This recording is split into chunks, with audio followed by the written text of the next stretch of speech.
health centers. And I'm joined by my two colleagues today, Eurico De La Cruz and Sarah Haplin, who will be leading today's discussion. Next slide.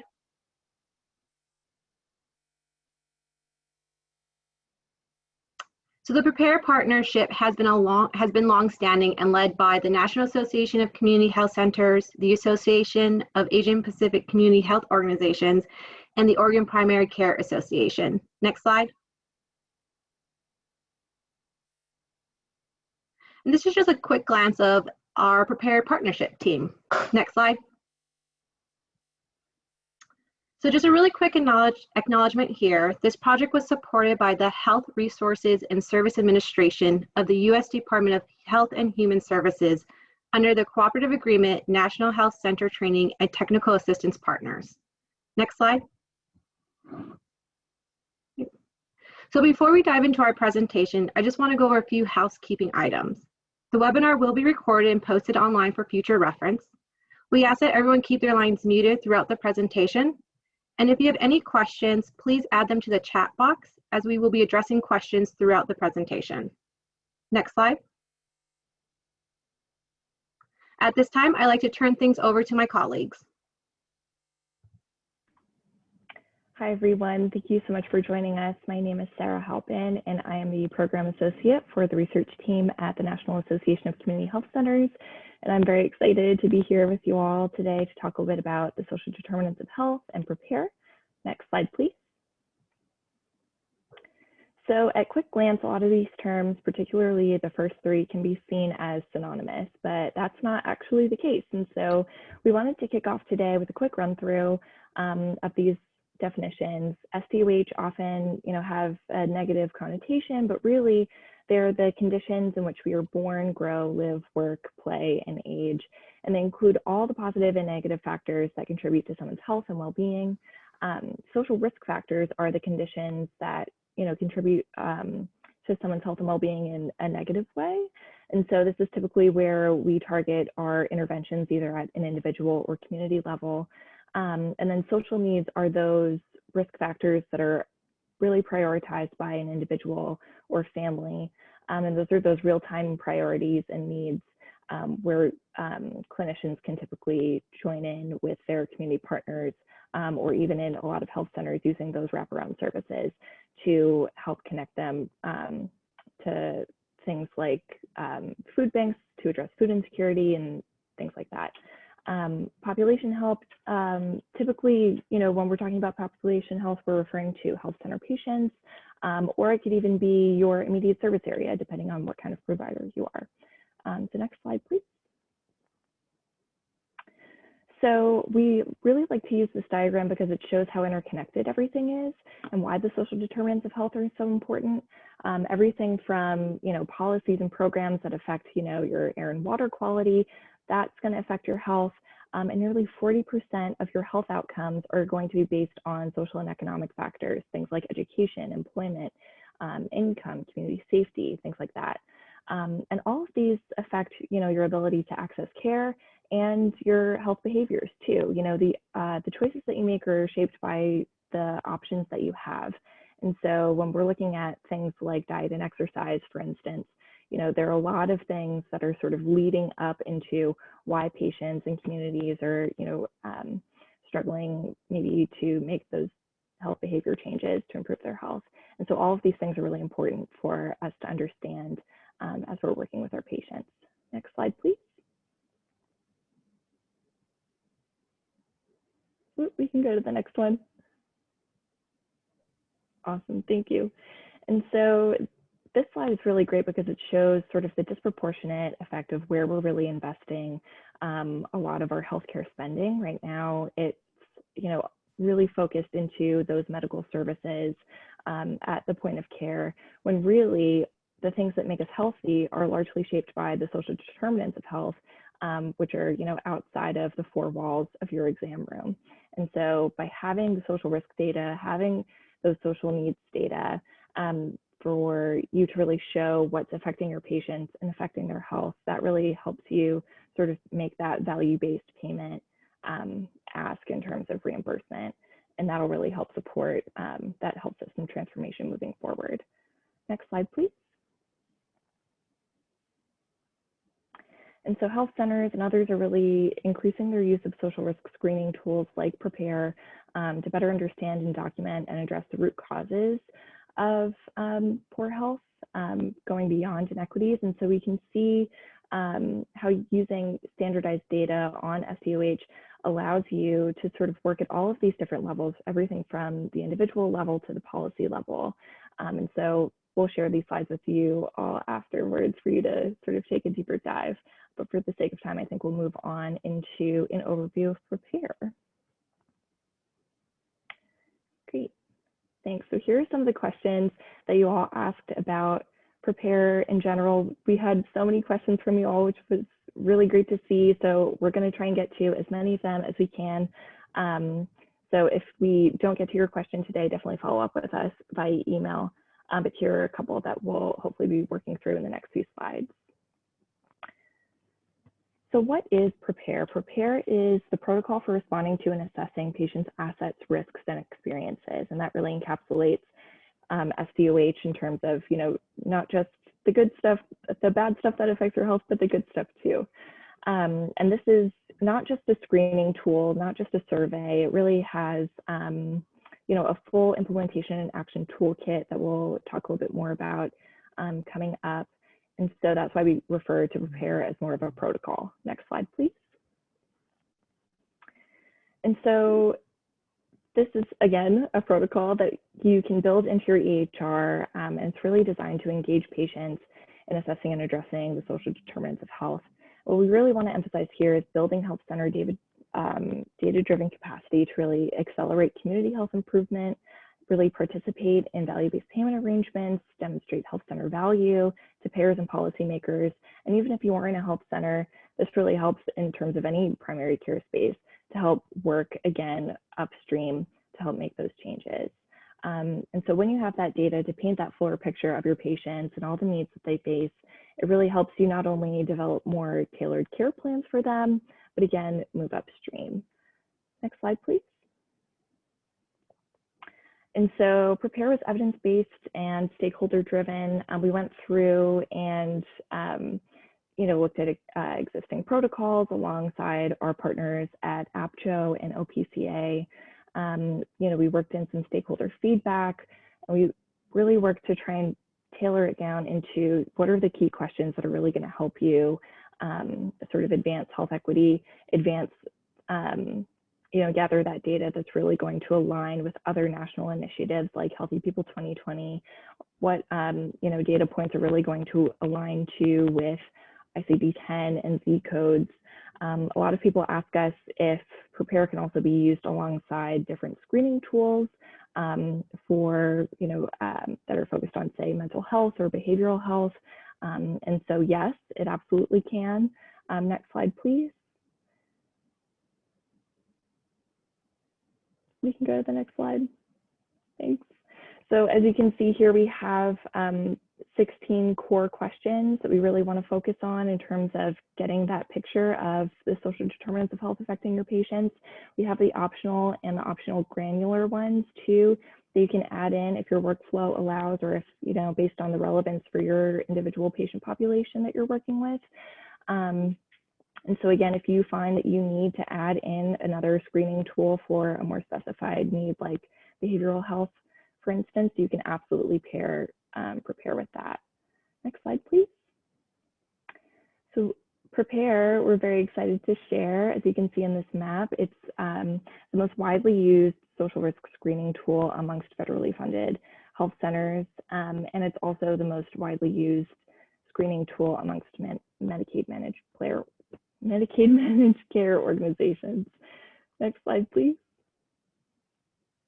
And so SDOH screening has definitely, I feel like now more than ever, become more important and more widely done. And so as you can see here, a lot of the vast majority of our health centers are collecting data on individual patient social risk outside of what's already captured in the UDS. And a lot of them are using PRAPARE, which we're very happy to see.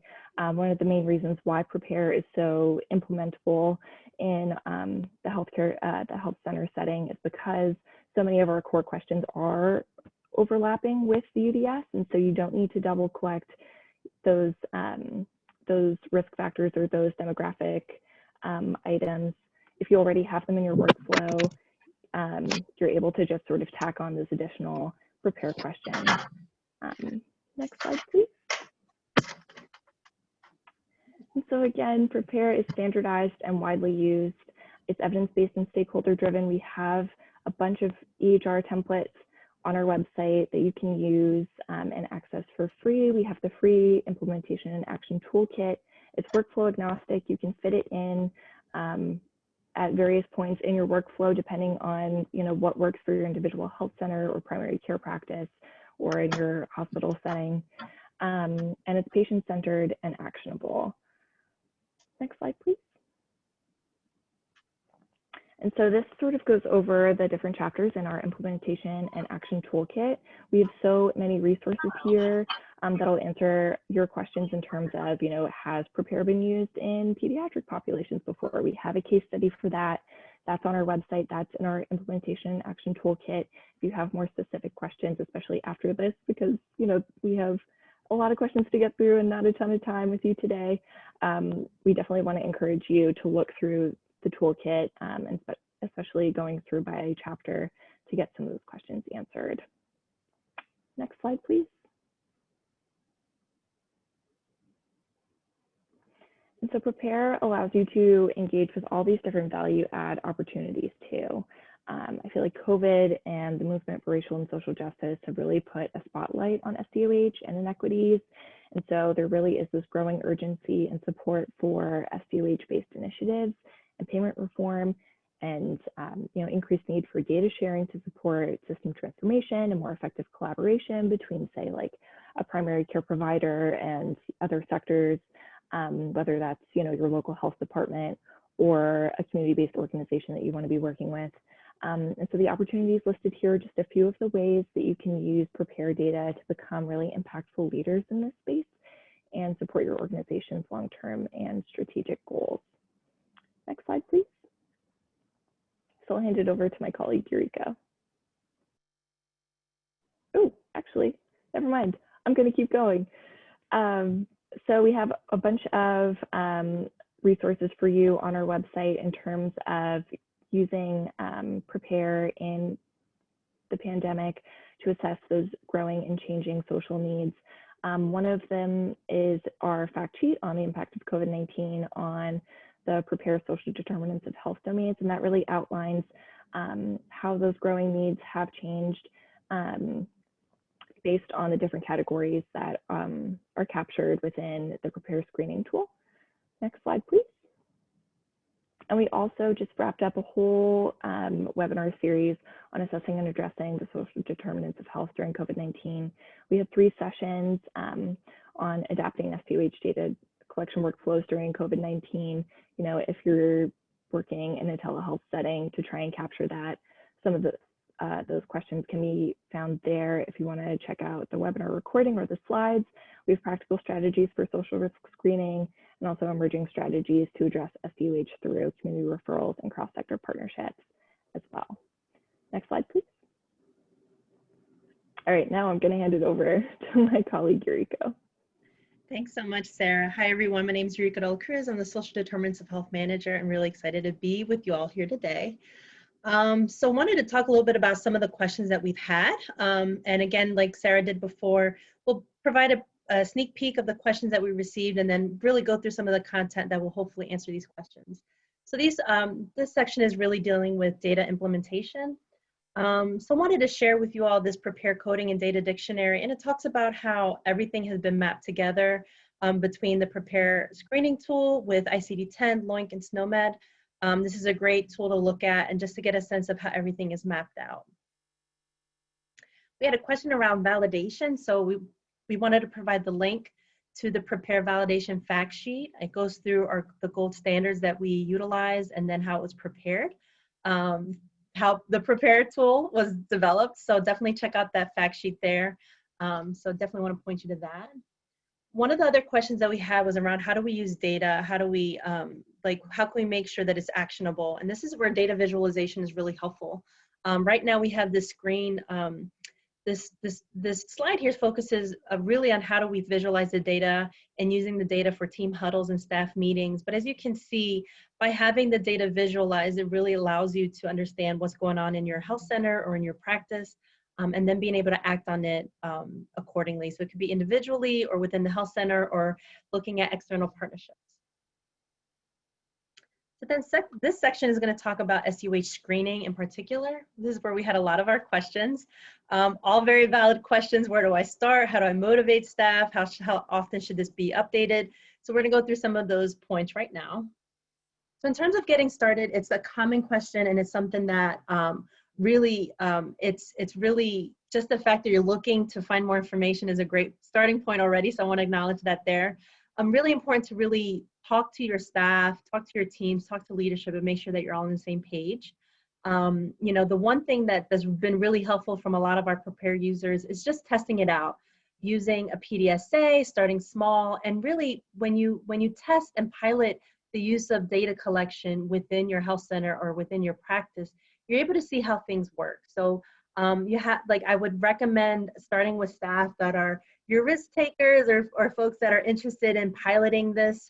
Always go with those that are champions, you know, and get their feedback first so that we can, you know, see what's working and what's not working. And then always have feedback loops and touch base with the team to see what's working and what's not working. And then the beauty of using a PDSA is that you're able to document it. There's a lot of feelings and emotions and just difficulties when we think about any change process. So being able to document what's working and not working really helps to understand the change journey, but then it also allows us to see what are the metrics that we're using to track our success as a health center. Another great place to start is the PRAPARE Readiness Assessment. It goes through 4 different key areas, which is really helpful in terms of cultural organization, leadership and management, workflow and process improvement, and technology. Those are the 4 buckets that really are critical within implementing PRAPARE. So definitely I encourage you all to take a look at that. And even if you've already started using PRAPARE, it's always a good tool to look at just to see how things are and maybe seeing how you guys can improve and improve the experience for colleagues in the health center.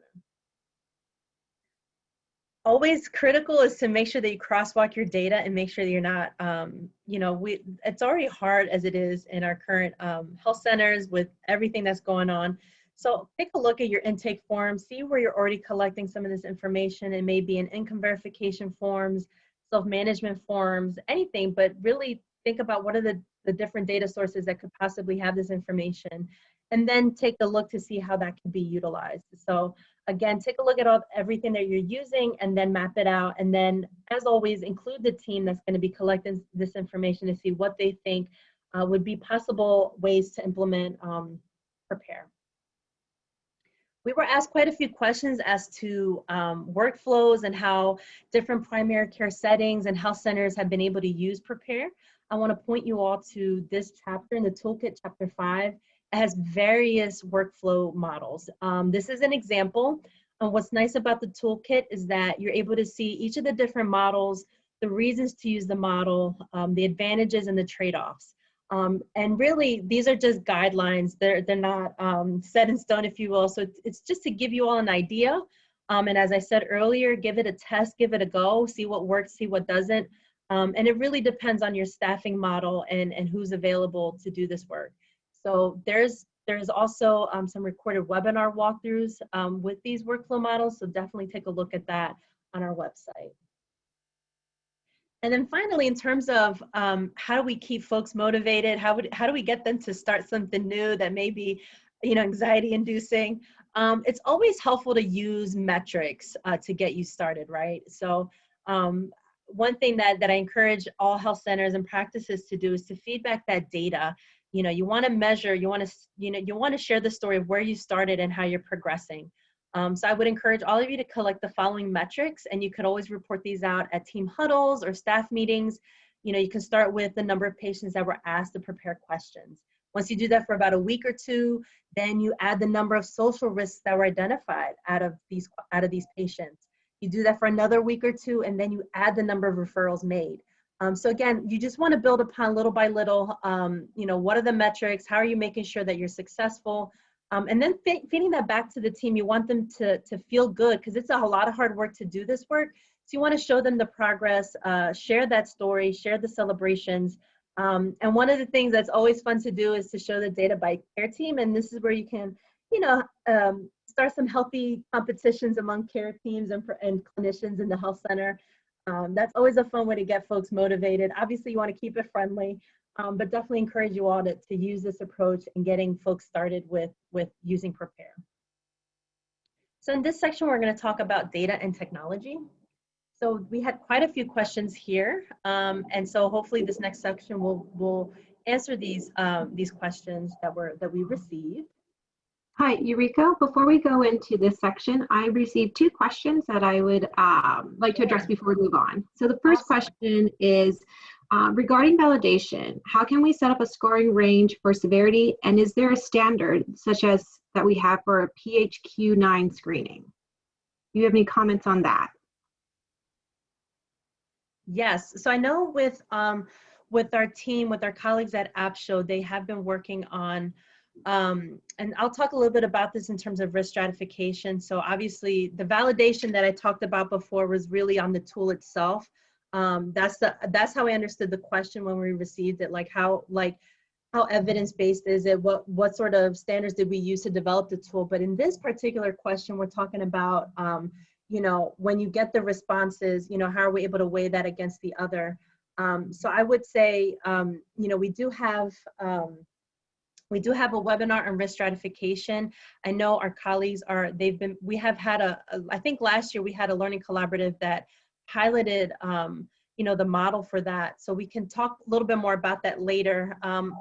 I will say too that that's more of an advanced topic. So we'll have to dive a little bit more deeper into that topic, because this is really a PRAPARE 101 question. It's really a good question. So I want to make sure that we do answer it. But we'll be sure to, keep you all posted. And then, is there any other questions? Yes, we have one more question in here. So regarding the PRAPARE guide, it states that it's recommended to do annual assessments. And there are sometimes patients that have ongoing assessments due to changing conditions. But what about other patients? Is once a year enough? That's a good question. So we know of health centers that have used PRAPARE in conjunction with experts, the PHQ-2 and the 9, and some other health risk assessments that they use. I think we've also heard them possibly using with the annual wellness visits. I would think, especially the tricky part right now with COVID-19 is that things are changing rapidly. So I would, one thing that I would recommend, and if there's any others that would like to share what they've been able to do in terms of being able to assess changes with our patients is, kind of like how you do the medication reconciliation or any sort of intake. You can ask them what has changed, within the domains. You don't have to ask all the questions again, but if you go through the PRAPARE tool, and we would love to hear from others to see how they're doing this, but, has your housing changed? Tell me about your employment. How has that changed? And obviously, trying to keep it open-ended just to get a sense if there has been a change, because if there has been, we want to be able to identify that. But obviously, it's tough to do this with the limited time that we have. So if there's others that want to weigh in on that, we'd love to hear from you. That's kind of my starting point with that question. All right. Thanks, Eureka. And that's all the questions we have for now. Oh, wonderful. Thanks. Awesome. All right. So we'll keep going. So we had some questions around EHR and all the different resources that we have. So these are the different EHR templates that are available. We do have relationships with these vendors. So we have the templates are available in these different these vendors. And then we also have in development, Allscripts, Meditech, and MedEnt. One of the questions that we had was, what is a barrier in terms of getting PRAPARE implemented into an EHR template or other software? And really, I would say what takes a longer amount of time is working with the vendors to come up with the licensing agreement. For our end users, this is free for all of you to use as an end user. But given that PRAPARE is implemented in these different platforms, we do have a different process for them.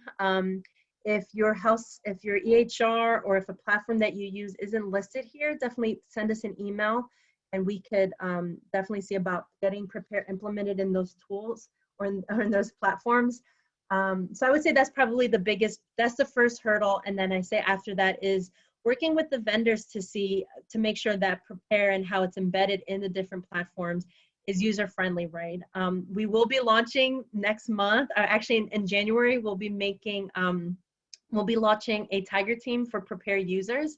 So we want to welcome all different users using PRAPARE, obviously, not just health centers, but anybody that's using PRAPARE. We want to hear from you and we want to see what's going on, how has the use of PRAPARE been impactful in your health centers, but also what are some improvements, what are some ways that we can make it more meaningful. So I did want to put in that plug and we'll be sending that information out shortly. So in terms of PRAPARE itself, we wanted to share with everyone that this tool is available in 26 languages. I think before I started here at NAC, we had the tool was available in 10 languages, and then we completed, one of the companies that we worked with was able to translate PRAPARE into 16 additional languages, so we have 26 languages in total. And so I talked a little bit about the science, if you will, of collecting this data. What are the technological needs? Like, what are the considerations? But then some of the other questions that we've had were around how do we make sure that the questions that we're using is not just one more thing or just something that's data centric. And we wanted to remind everyone about patient-centered approaches. So we have more information in chapters 2 and 5 of the Implementation and Action Toolkit. Our colleagues at OPCA they've developed a wonderful set of resources around empathic inquiry. So really the goal of PRAPARE is to create and to build relationship or enhance relationships with patients. And we've heard from many PRAPARE users that say that, you know, they use PRAPARE as a guide in terms of having conversation with their patients. Obviously you have to document it still, right? Like you still have to manage the science piece of it, if you will. But being able to collect this information is helpful. And then, you know, we want to think about our team members, our staff that are collecting this information. We want to make sure that they feel comfortable with doing this. So this is where practicing before using the tool, to doing role plays with staff, or if you're doing it over the phone, I've heard people usually have a mirror in front of them to make sure that they can see their face as they're asking the questions, because how you say something sounds differently if you're smiling or not. So that's just a tidbit there. But wanted to provide that information there in terms of the art of asking these questions.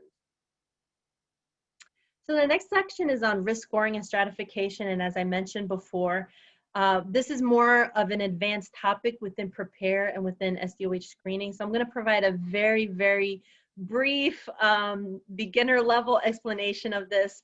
And actually some of the questions that we have are really interesting. And we'll be doing more around that. And the question that I want to call out here is, does the practice of risk adjustment inadvertently conceal health disparities? And if so, how can PRAPARE bring those disparities to light? There's a lot going on in this space, in this conversation, so we'll be doing more around this.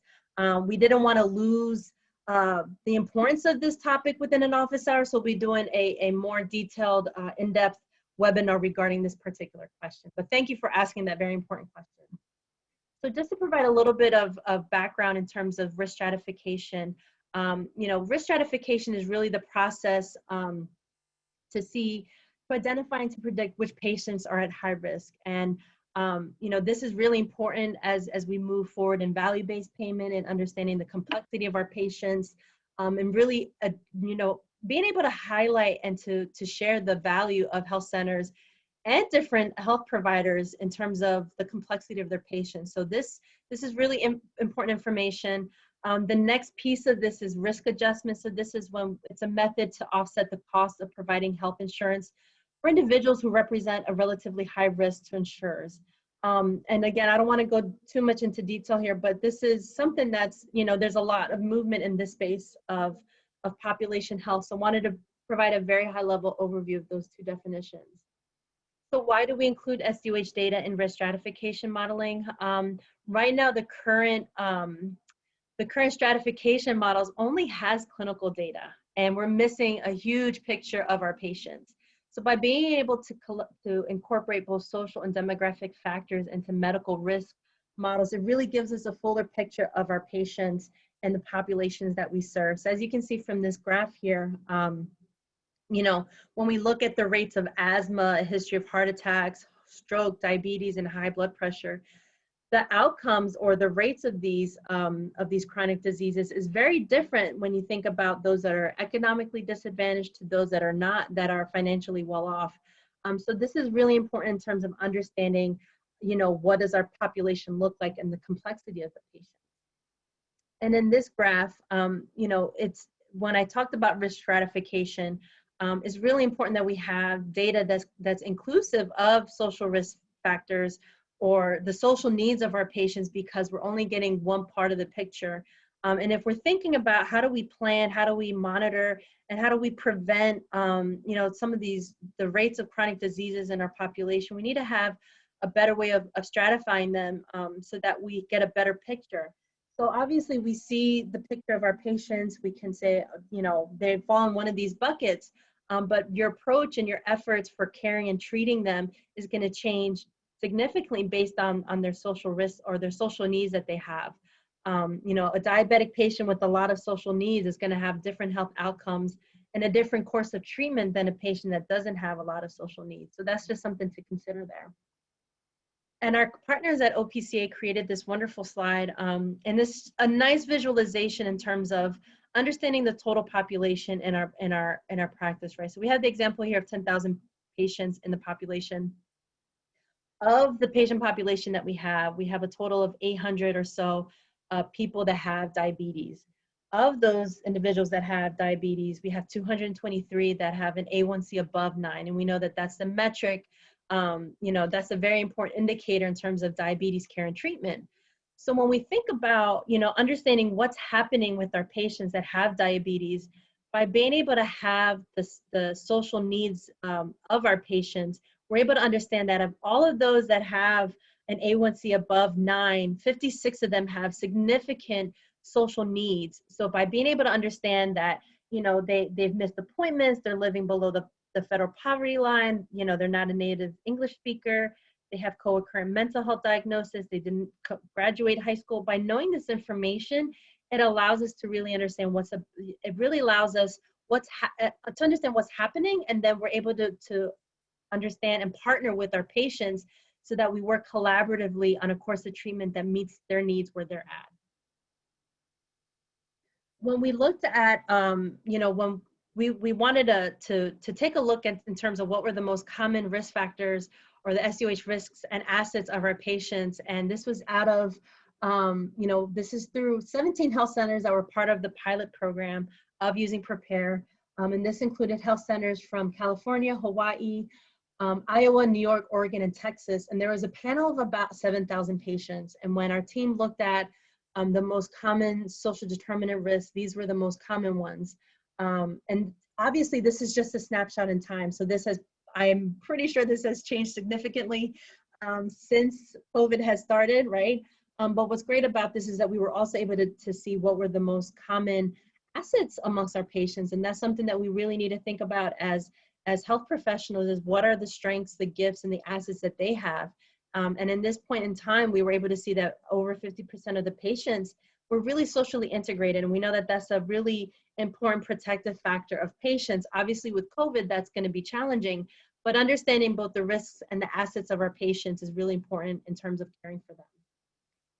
And just to provide a little bit more information in terms of being able to have this data, this graph shows that out of the total population of patients, you know, with diabetes, we're able to see those that are controlled versus those that are uncontrolled, and seeing that there's a difference in the amount of social needs that our patients have. So obviously, those that were more controlled, they had more social needs that needed to be met. And all of these findings can be accessed through a research publication that our team, it was released back in the summer. Unfortunately, this is behind a paywall. But you know, this is really just a great way to see how the data has been helpful and how powerful it is. And I think at this point, I'm going to see if there's any questions.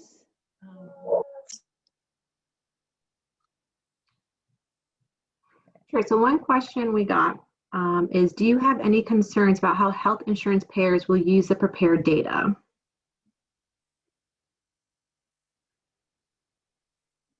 Do you have, yes, so I think this is where, you know, this is a tricky question, and I think this is where we really need to partner with payers. Obviously, if we have colleagues or connections with our state PCAs, the primary care associations, or health center control networks, you know, I think, you know, my previous experience working with within a health network that was collecting health data, social risk data as well.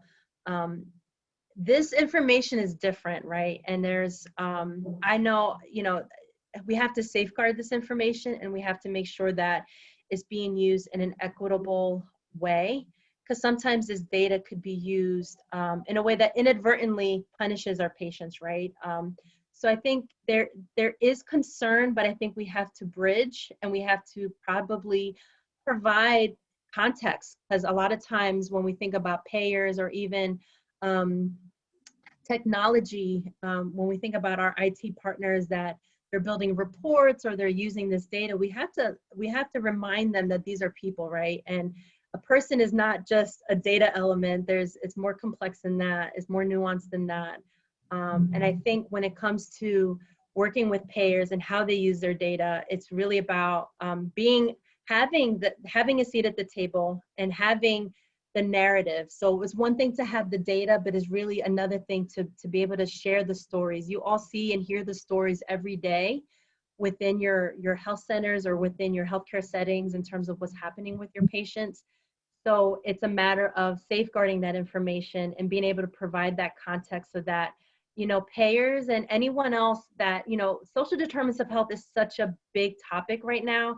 And there's, everyone has a different point of understanding or interest in this topic. But as health providers, as clinicians, we have to be able to safeguard that information, and not to say that we can't share it, but that we provide that context so that it's meaningful and that it's being used for the reasons that we intended, right? We want to improve health equity in our communities. We want to be able to demonstrate the value of the care that we provide, because in many health centers and health settings, patients that have a lot of social needs, they need different care. They need more resources. There's a need for a continuum, a care team, all sorts of different resources that are needed. So how do we provide that information? So I wouldn't want to scare you off by saying, yes, there's concerns. We have to partner and bridge. And certainly, you know, we're part of that as well. So if there's any way that we can help you all have those conversations with payers or different individuals that are interested in using this data, please let us know. We'll be happy to work with you. So then I think I see the other question is, how can you safeguard the data from being shared from health insurance providers? So I think, how can you safeguard the data from being shared from health insurance providers? Again, is having that conversation and being at the table with them and asking them, how do they intend to share this data? How will the data be used? Who's going to be seeing it? What is the purpose? You know, I think it's, you know, we don't want to come off, we want to be engaged, and we want to make sure that we have a seat at the table and share our concerns, because they're valid, right? And let them know that it's important to have this data, but that it's used in a way to really advance health equity. If there's something that I didn't quite get with this question, please let me know. We might have to circle back with you later on, and hopefully that helps. So I'm just trying to see if there's any other questions. There are no.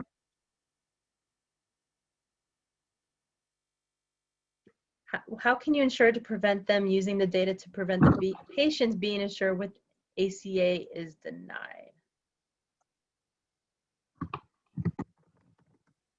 I'm not sure I understand that question. I'll circle back with that question. So let me think about it a little bit, and I'll come back to you, Walita. Okay. So I think right now I'm gonna hand it over to my colleague, Sarah. She's gonna take us home. I'll go through and read some of the questions in the chat, and we'll circle back to some of them, okay?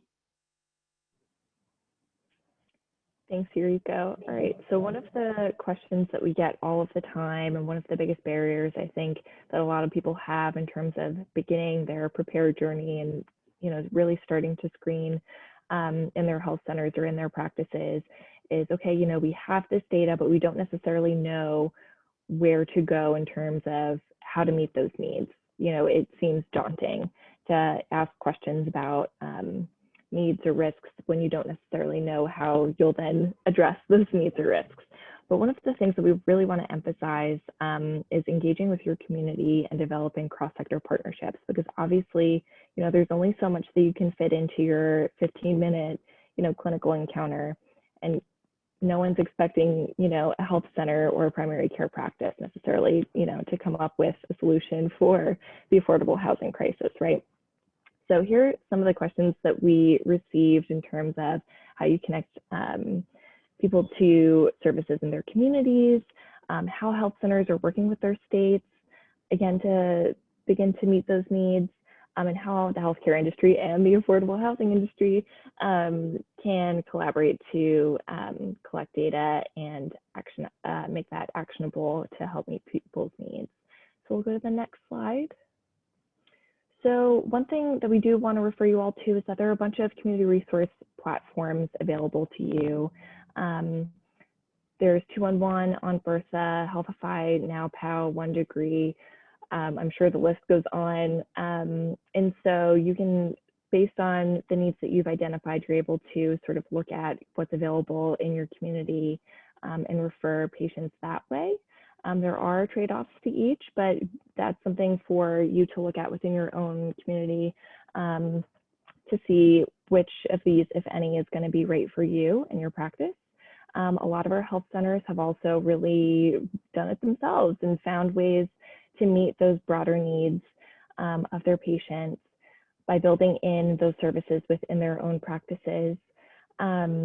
And then you can also, again, partner with others in your community. So to tackle that healthcare and affordable housing question, we've seen quite a few health centers working with affordable housing organizations, making referrals, doing community health worker outreach to help make appointments. And when you have patient data to be able to paint a picture of an issue like housing insecurity or instability in your community, health centers and really any provider is able to work with their local government or say like a primary care association for those of us in the health center world to really help push for the development of more affordable housing options and those larger scale ways to sort of tackle those issues. So we can go to the next slide. So one thing that you're going to want to do is assess the resources, not only in your organization, but also in the community. We understand, especially right now, that those have definitely changed given COVID. A lot of our health centers have been able to develop stronger partnerships within their communities or create more services in-house during the crisis, but a lot of them have also struggled to do so given, differences in the resources that are available, if their community partners have been able to stay afloat with everything going on right now. And so this graphic is great for helping to sort of assess where you might want to think about creating a service in-house or partnering with your community-based organization. Whether you have a lot of resources or maybe not as many, there are definitely ways that you can tackle the broader needs of your patients and sort of become leaders in your community in terms of, addressing those larger needs that are going on and really affecting people's health. So you can go to the next slide, and that'll lead us to sort of an open questions and discussion section. I'm sure you have a lot. I've been seeing a lot of activity in the chat. So Nawani and Yuriko, are there any questions that we want to take first?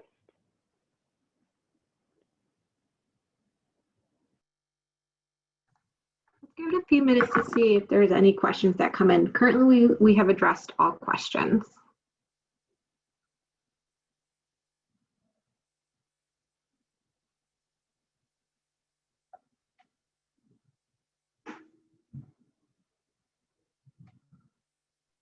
Yeah, we've gotten a lot of great questions in terms of like implications from the ACA, how insurers or payers would want to use this information. These are really great questions and they're really complex. So we'll be taking them back to our team, you know, just to have some time to really digest it. Because, you know, this is, you know, obviously with the ACA kind of coming before the Supreme Court this week or last week, I can't even remember what week we're in. Obviously this is front and center in everyone's mind in terms of the implications. So we'll be sure to circle back. And I think, you know, we'll be partnering more with other colleagues and experts in terms of policy implications. So these questions are great. You know, I think it's going to be a little difficult to answer them now. So we do appreciate them. We will address them. We'll need some time to address them later on.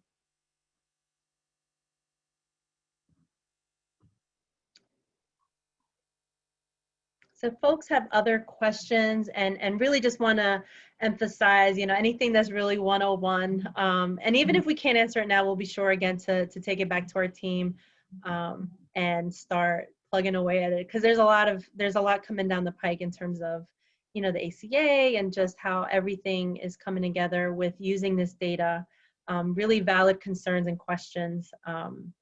So, but this office hour is more on, you know, how do we implement PRAPARE, overview PRAPARE. So if there are any other additional questions related to, you know, the tool itself and how to use it, we'd love to hear from that.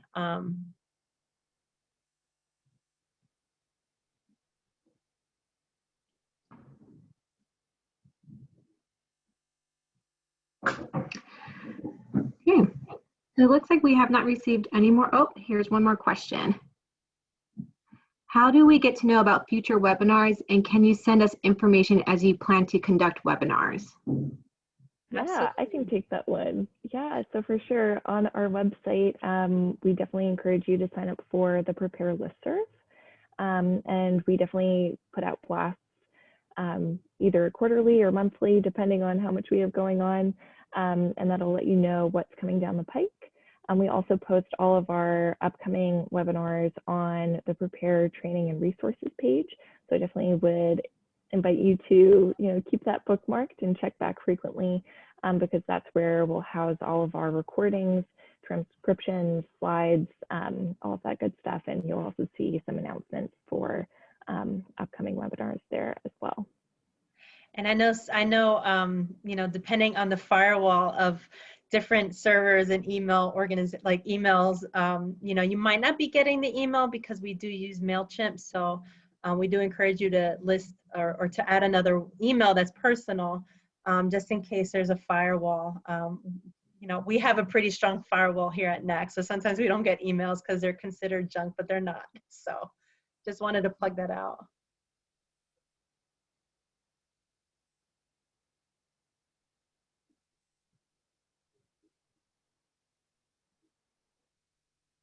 Thanks, Sarah and Yuriko.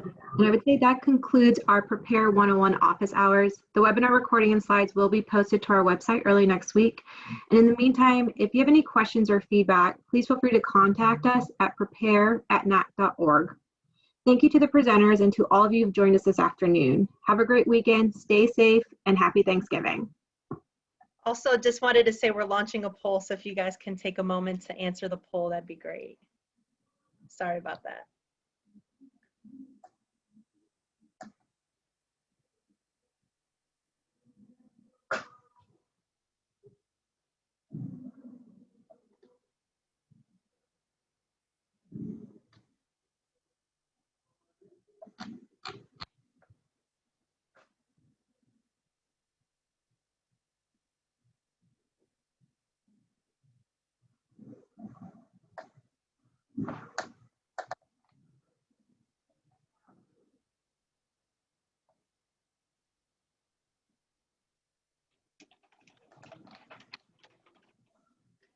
Great, thanks to those that have responded. So if anyone else has any feedback, just please be sure to email us. Thank you.